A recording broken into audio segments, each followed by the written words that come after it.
Hayi njalo ayijike uma isinje. All right. Yebo kunjalo. Hey my dude. Ake sikhulume ngenye into. Have you ever wondered why abantu bekhuluma ngedlozi? Listen. Awuhambe ubuke, just search lapho on YouTube or even on Google or what. Just say what is idlozi and go to the videos. And listen to bonke labantu abachaza idlozi ukuthi yini idlozi. Shut up and listen. Ungalaleleli ukuthi ufuna ukuphendula. Listen because you want to understand. Listen because ufuna ukumbona umuntu ukuthi uyini yena. Umuntu uyaziceba mkhulu. Umuntu uyaziceba. I always tell you. A person tells you what they are. Ayike, hayi idlozi, hayi into engekho nje ayona yakini leyo, yini mayo. Hayi idlozi, hayi mayifika mele lizodla ngumela bese kuyena nani. Bafethu. Sonke ngoba siphila la.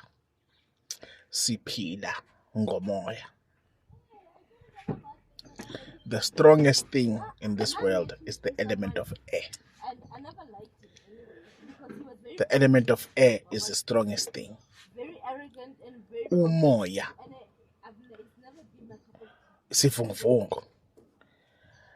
Makufika inkanyamba ifika nani? Izishishane zani zomoya. Izithunya zani washa thu. Qhubeke futhi. Moya. Air lives above water and it also lives beneath water. That is why there is life ngaphezulu kwamanzi. That is why there is life ngaphansi kwamanzi. Through the element of air. Onodlebe uyangizwa ukuthi ngithini. I'm not talking about the simple stuff. Onodlebe kodwa uyangizwa ukuthi ngiyaphi. Phinde futhi awuzidlalela. Yebo ngiyaswa. Msindisi. Hey, abe ngiyanishuthela manje. Asazophuthula wedwa abantu bami la. Sengizirelaxele manje. Awuthi ngithi ukuyithinta lento kade ngibafundisa lento inside. So athi ke since ke isa fresh emqondweni wami ake ngikhulume ngayo. All right. Bengithini konje? Ngedlozi. So all of us bafethu siphila through isimo sikamoya. The moment umoya ungasaphefumuli la emzimbeni uyaphuma emzimbeni ebese kusala idokodo elumzimba wakho.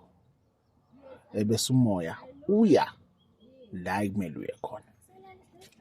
I have done a video. Yes. Yeah, so as I was saying, bengithini konje? Right. So when we look at lento le yamoya, and then uyahamba kumoya uyila uyakhona. All right. So when we look at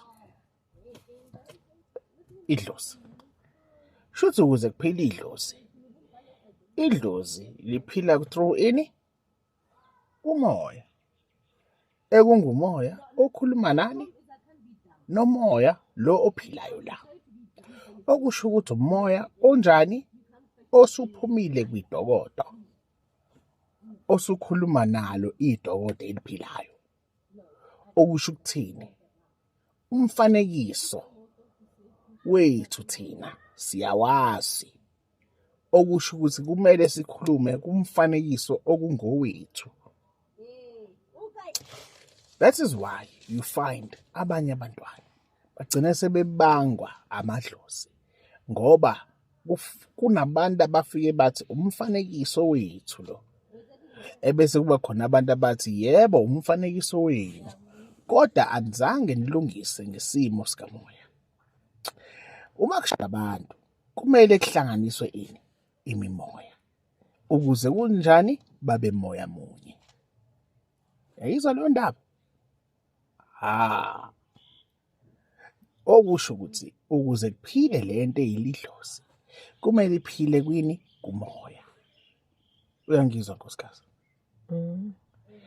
Lento iziphile ebese mayisibuya ibuya ekhaya kumfanekiso okuyidokodo elifana namadokodo thina besiphila kuwona. Kumele ifike ngani? Ngomoya. Mayifika ngomoya, lengane mayingakakazi ukusizwa masikhuluma ngomoya, ebese sithola indlela zokuthi lengane isizwe. Ngani? Ngomoya. Uma ingasenzi ngeyethu indlela, thina dokodo elifana naye, othina umtsinsi wokuzimilela wakhe, kumele senze njani? Kumele sinjani si-acte, kumele senze utho. Ngani? Ngomoya. Ukuze umntwana njani? Akwazi ukulapha ini? Umoya. Hayi anginiyeke.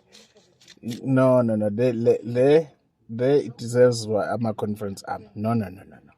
Angiyishiye la. Ngoba uma sekulungiswa futhi idlozi, kulungiswa ini? Umoya. Masilungisa umoya siwulungisa kwini? Kwidokodo elingumzimba omfaniswano nenani namadokodo thina angawethu. Okuwumtsinsi wani? Ukuzimilela wani? Wesibongo sethu. Hayi, niphile njalo niyazi. Hayi, danko.